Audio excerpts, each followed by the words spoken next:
You have joined Center for Spiritual Living in Santa Cruz, and my name is Reverend Alice, and I'm here to talk to you about freedom, the journey to freedom, and it's one journey, many paths. That's our whole month's theme, and so we just heard Ricky Byers singing that beautiful song, and I was just reveling in the lyrics as she talked about freedom is love in action, and we have freedom to love beyond borders. So here we are, it's the last Sunday in February, and we've been doing this thing about me in front of the camera and you on the other side of the screen for almost a year now. This month, know that it's February, it's also Black History Month, and we haven't talked about Black history much this month, and so I want to talk to you a little bit about that. We have our own Black evolutionaries, and there's actually a 4-part video that I'll try to get a link on our website if you're interested in hearing about the Black voices that came up in Centers for Spiritual Living as we were developing and called religious science. But I want to tell you one particular story that stands out for me. There was a church that was started by a minister by the name of Dr. J. Arthur Twine. And he started the East Side Church of Religious Science in L.A. He started it in his home, and it quickly grew to a thriving community. Now, Dr. Twine was an African American, and so his community was multiracial. He had lots of people of different colors. He had Asians, he had blacks, he had whites in his community, and it really began to thrive. And at some point, they were licensed as a full-fledged church, and they were actually the third church to be licensed by Dr. Holmes in our movement, and they were called the Third Church of Religious Science. So it used to be, we have this thing called the Science of Mind magazine, and it used to be that we listed all the centers in the back of the Science of Mind magazine and their addresses, and somebody took it upon themselves to reorganize how those centers were listed, and they took the Third Church of Religious Science and put it to the bottom of the list and annotated next to it, Colored Church. Now you can imagine how upsetting this was to many people, but this was like 1945, so while there were many forward thinkers in the day, there were still a lot of people who were stuck in the way things used to be. And so in 1945, Dr. Holmes addressed it directly by going to the center and speaking to that congregation, and I want to share the words that he shared with that congregation on that day. He said, "I have been told that too many non-Caucasians attend these lectures. True, there are Caucasians and non-Caucasians in this congregation, but this we must affirm. We are all children of one living God, one God that permeates all, without exception, one intelligence that governs all, and most important, every man and woman who abides in the universe is a significant entity in the one universal consciousness. Our doors will forever be open to all. Whoever you are, be proud. You are a divine idea in the mind of God." Now, that was a very strong statement, and that was a very strong stance that Ernest Holmes took in those days. Remember, 1945. And so, of course, the magazine went back to listing all the centers alphabetically, but even though this is a small story, it's a significant example of our philosophy that has never wavered for any significant amount of time from this idea that we are all one.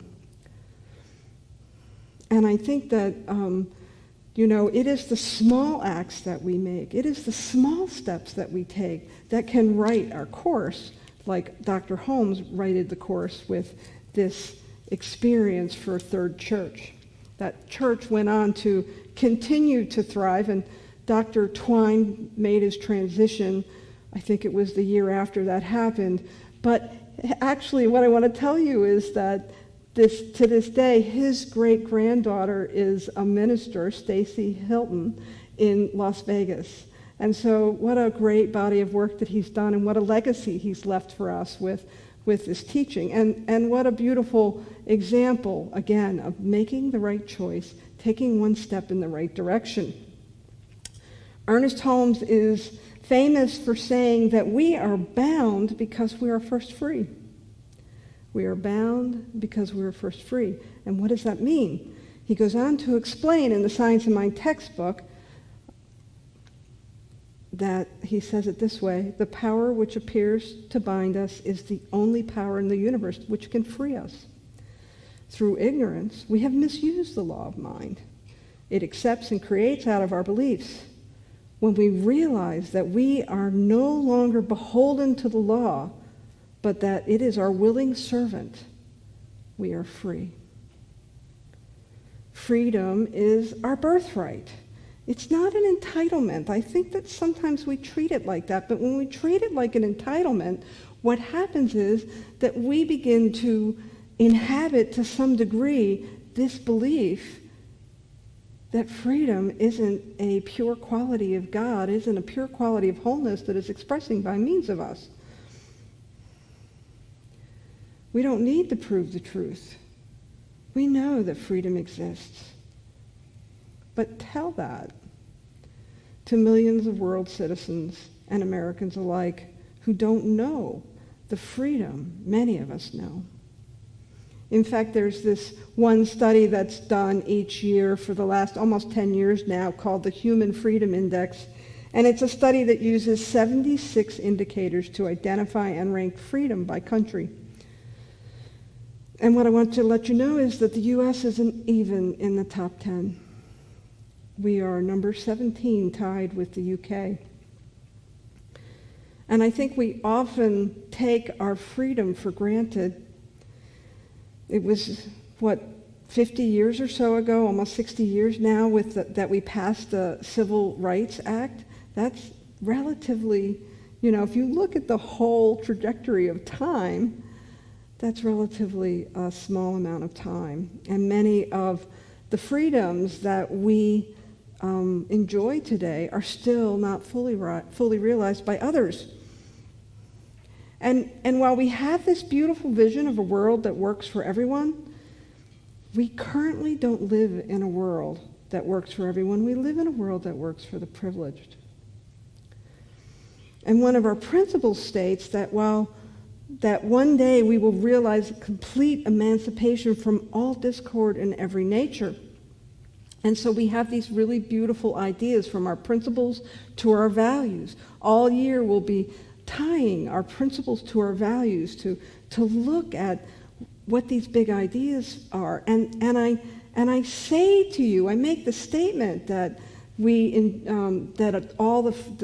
live in a world that works for everyone isn't true yet. It is a beautiful vision, and we are stepping into it.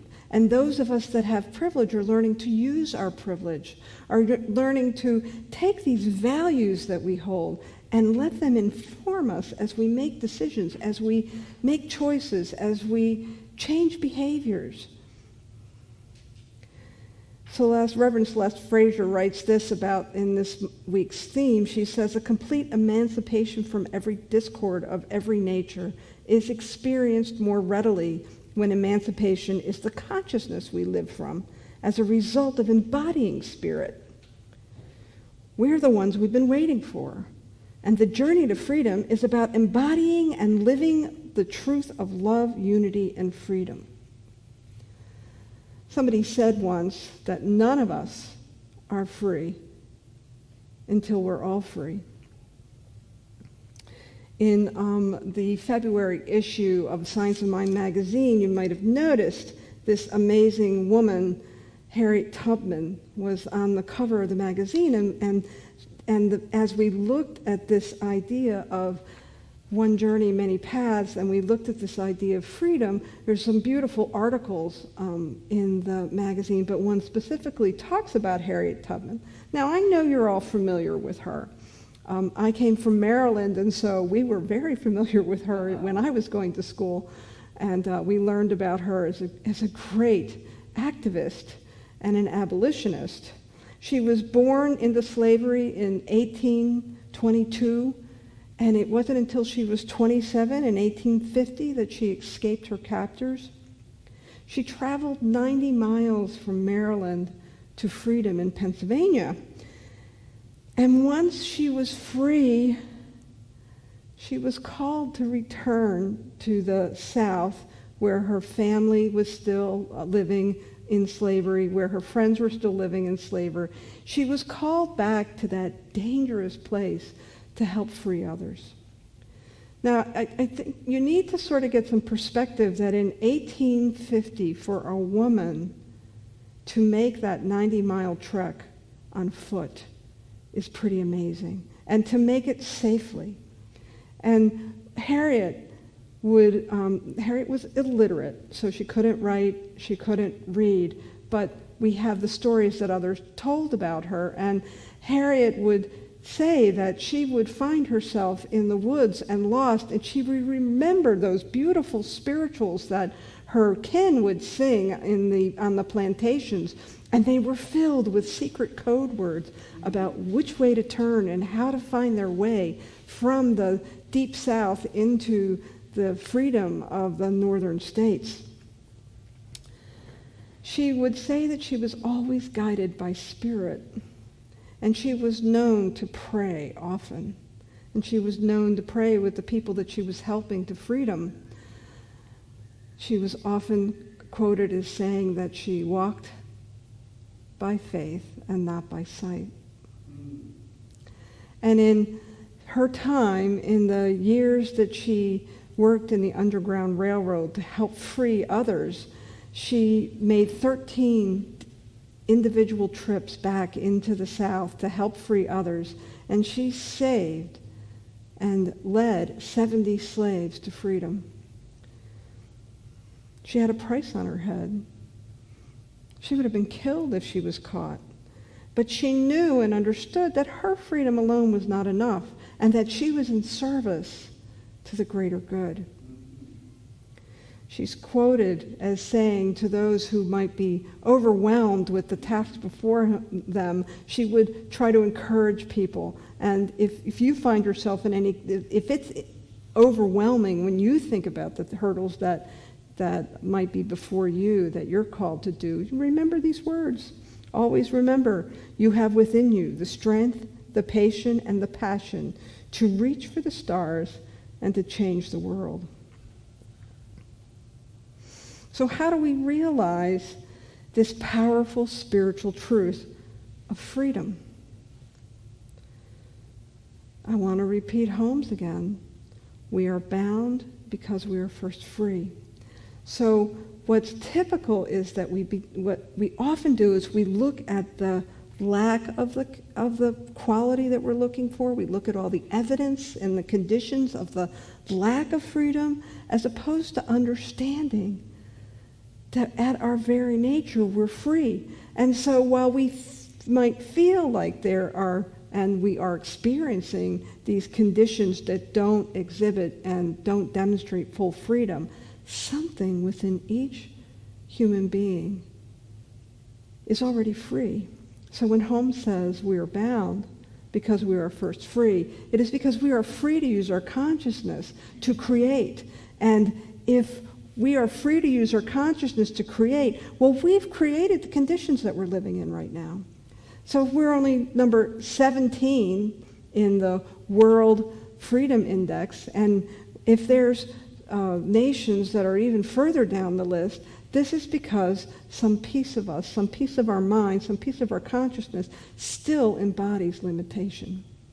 We're bound because we're first free.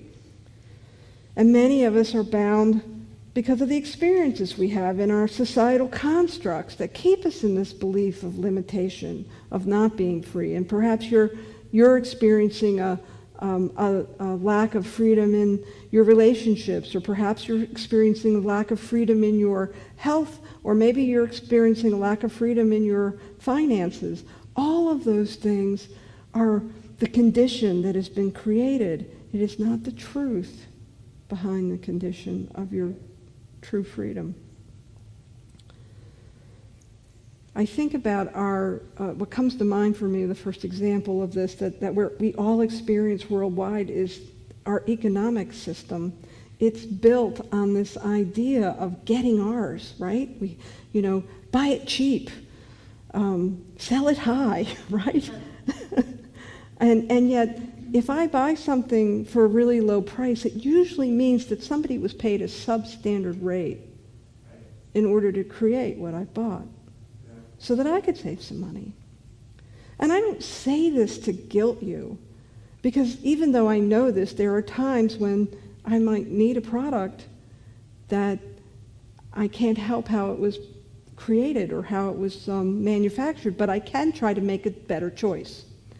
I can try to make a better choice each time. And so what I want to do is not guilt you, but wake you up so that you can lean into better choices one day at a time. And if you're like me, this idea of our economy, which, how could we ever step out of that system, right? How could we ever extract ourselves from that? Well, I'm going to bring to you the idea that Robert Morrow wrote in a sweet little book called One Step Can Change Your Life. And in it, he describes how taking very small steps, making small decisions, making right choices, helps us to circumvent the brain's built-in resistance to new ways of doing things. So instead of trying to move the mountain, we just take one step at a time in that direction. We just take one choice at a time. We just move our actions and our behavior little by little. Robert Morrow calls this, he borrows the principles from the Kaizen way, which is a Japanese system for many people working together to do big things. Every little person does their one little piece of the process. And the Japanese corporate culture creates amazing, wonderful things, but they do it with respect and with dignity and with every person doing their part. You can do something simple. You've heard this before, but I'll say it. You can do something simple as if you don't have to buy it on Amazon when you need something. Buy it local. Yeah. Or maybe your car doesn't have all the buzzers and bells and whistles. Well, drive it a little longer. Or better yet, experiment with alternative transportation.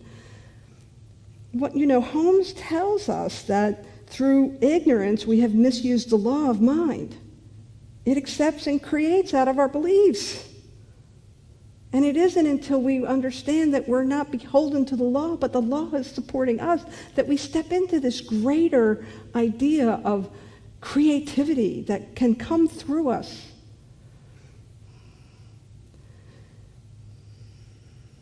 Every choice we make leads us in the direction of our intention, but we have to set the intention. And then we can make the choice. And then we can take the step. And it's all about one step at a time. Don't be overwhelmed by the task at hand. Think of beautiful Harriet Tubman. Think of the amazing is not the right word,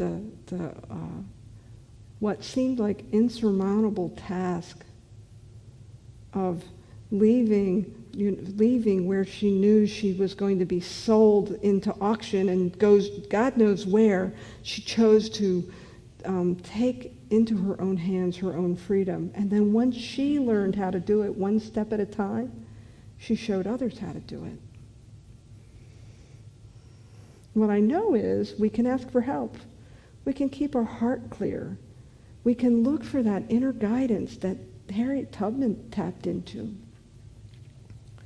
You will be guided. I'll end with the Starfish Story. You may have heard it before, but it's perfect for today.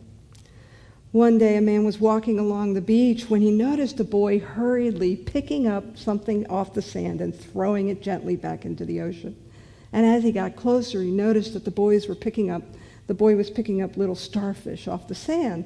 And the man walked up to him and said, "What are you doing?" And he said, The tide is going out. I need to throw the starfish back into the ocean so they won't die. And the man looked down the beach and he said, there are miles and miles of beach. You can't possibly make a difference. The boy listened politely, and he reached down. He picked up a starfish and gently lobbed it into the ocean. He said, it made a difference to that one. You can make a difference with the freedom you have to create freedom for both yourself and someone else, one choice at a time. This is the way that we express love in action, as Ricky Byers was saying in that song, by making choices, by paying attention to our intentions, by waking up. This is the journey to freedom, and it's a journey of love.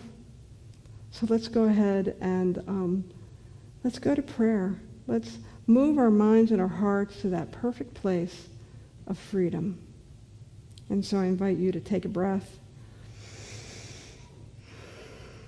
and close your eyes or lower your gaze. And feel the breath as it comes into your body. Feel the freedom of it. Notice that you don't have to guide your breath. You don't have to tell it what to do in your body so that your body temple knows how to take that oxygen and create food for all your organs and your cells. There is a magical, mysterious, beautiful thing that happens by means of just being alive in this moment. And so as we turn ourselves to that miracle of life, we know that there is a power and a presence that is absolutely animating all life. That everything that we experience in our own body temple, in the experiences that we have in our immediate circumstances, in our relationships, in our job, in the way we walk through the world, all of this happens with a simple, single step of taking a breath.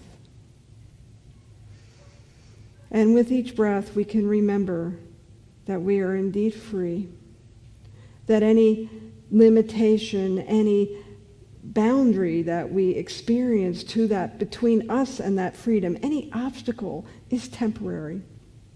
And so I know for each one of us that we allow ourselves to raise our awareness,